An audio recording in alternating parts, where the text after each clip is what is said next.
Hello, I'm Robert Costa, and this is the Washington Week Extra, where we pick up online where we left off on the broadcast. White House Chief of Staff John Kelly finds himself in a power struggle with the president's son-in-law. Jared Kushner, a senior White House advisor, has been unable to get full security clearance since joining the White House more than a year ago. Last week, Kelly established a new protocol that revokes access to top-secret intelligence to anyone who has not passed a full background investigation. The president was asked Friday if he would make an exception for his son-in-law. Here's what he said. Jared's done an outstanding job. I think he's been treated very unfairly. He's a high-quality person. So that'll be up to General Kelly. General Kelly respects Jared a lot, and General Kelly will make that call.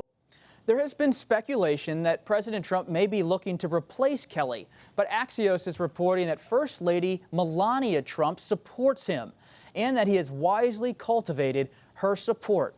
Jim, what have you heard? I mean, there are so many different factions right now in the White House. So there's definitely some people who still think that Kelly's going to be out within the next month. And there's no doubt that the president has talked to his friends, to his advisors about whether Gary Cohn should be chief of staff, whether Kevin McCarthy on Capitol Hill should be chief of staff. But he does it all the time. He muses about everybody all the time, and so you can't read too much into it. What's interesting is, like Kelly, the drama with Jared goes way back, remember. He didn't want Jared and Ivanka in that White House. A lot of people don't think that that's appropriate. I think we lose that in some of the Trump coverage, and it's very, very unusual, unprecedented to have two family members in the White House with this much access, which just makes things terribly complicated. Even if you put aside the security issue, which is a huge issue. He's negotiating Middle East peace and he doesn't have the proper security clearance and doesn't look like he can get it. That's why Kelly's mad. Where is Jared's clearance going? Well, the White House was actually informed, we've just learned today that this month, that there are issues in Jared Kushner's background investigation that are very likely to hold up the process of figuring out whether he should be recommended for a full clearance for a long time. And while the White House has not been informed what the issues are, there are many administration lawyers and people in the West Wing who believe that the issues go well beyond what Jared Kushner's lawyers have said were the holdups, which are, an incomplete submission initially of his forms, and the fact that he has a lot of business dealings around the world because he was in the private sector and he was had a lot of business interests. And so what it looks like is that for whatever the reason, whether it's related to the Mueller probe, whether it's related to something that's just personal to Jared Kushner, whether there's wrongdoing or there isn't, it looks like he is not going to be able to get cleared for a permanent clearance. And so I think with the president's statements today, that really is going to bring this to a head. John Kelly is going to have to decide. And if you watch Trump's body language today, it was very much like, well, no pressure, he's a great guy. He's my son-in-law, but, if you think he should not get his clearance, then I guess he won't have his clearance. Tells you a lot, body language in politics. Often you have to watch that as well as the words. A special election in Kentucky is getting lots of attention among Democrats and Republicans. Democrats flipped a state legislative seat in a district President Trump won by 49 points. Voters in the rural district just south of Louisville overwhelmingly elected Linda Belcher, a retired teacher and former Democratic lawmaker. Historically speaking, his special election results are sometimes predictive of midterm election outcomes. You have to wonder, though, are we starting to see, if you look at that race and others, the start of a blue wave? Well, Democrats seized on that special election in the state race, saying this is like the 16th that Democrats have been able to flip.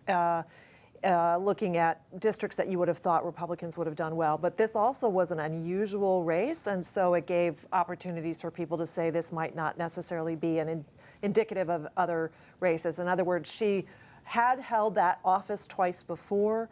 She was very narrowly defeated by 150 votes by someone who won that race and then committed suicide after a scandal.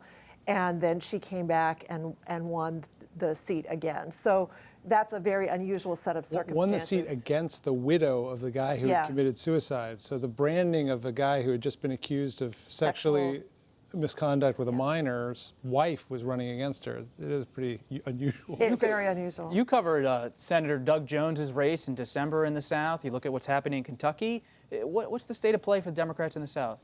Well, there's definitely the same sort of enthusiasm bump in the South as there is all over the country. Now, in most places, it doesn't matter as much because there's less Democrats to begin with to grow beyond that. But there is a path here, and the path is that Democrats are able now to run basically moderate, middle-of-the-road candidates and get enormous base enthusiasm for them because of opposition to Trump, and then use that moderate branding to try and win over disaffected Trump voters, moderate Republicans.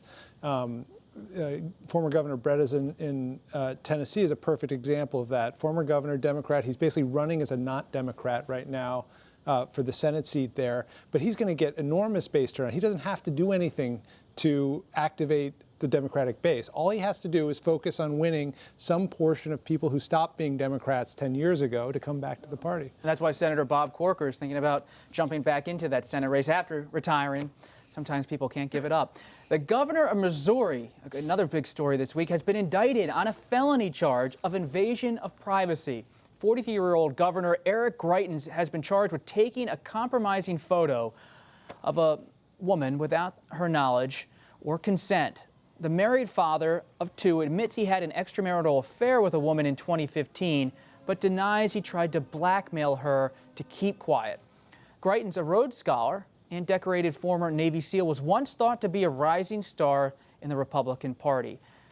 No more, perhaps. He's sure not rising. He was, and especially in this, it's astonishing the number of episodes that we've had like this.